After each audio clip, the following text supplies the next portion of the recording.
কুষ্টিয়া পৌরসভার এক সন্ত্রাসী কাউন্সিলর সদ্য ঘোষিত কুষ্টিয়া পৌর বিএনপির একজন শীর্ষস্থানীয় নেতার ছত্রছায়ায় রয়েছে, যাকে পুলিশ আওয়ামী লীগের এমপি কামারুলের সাথে অসংখ্য ছবি আছে, আপনাদের লিফলেট আছে, আপনারা পেয়েছেন।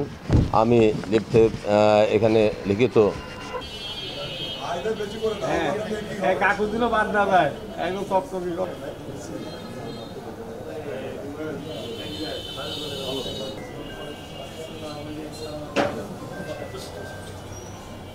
যারা আগেও মালিক ছিল তাদের কাছ থেকে জোরপূর্বক পরবর্তীতে টাকা নিয়ে এখানে তাদেরকে বরাদ্দ দেওয়া হয়। তাদের বসার বিষয়টা কি, আমরা যখন ঢাকাতে গেছে প্রোগ্রাম করছে, আমান ভাইয়ের সাথে দেখা করছে,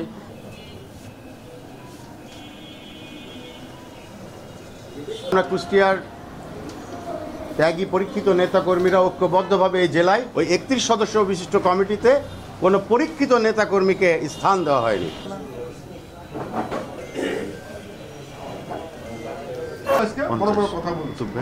এই কারণে আমরা কিন্তু আমাদের আন্দোলনে শুধু আমাদের এবং বিদ্রোহী সদস্য আছেন যারা, আজকে শিক্ষকরা চরম আতঙ্ক বিরাজ করছে কলেজে।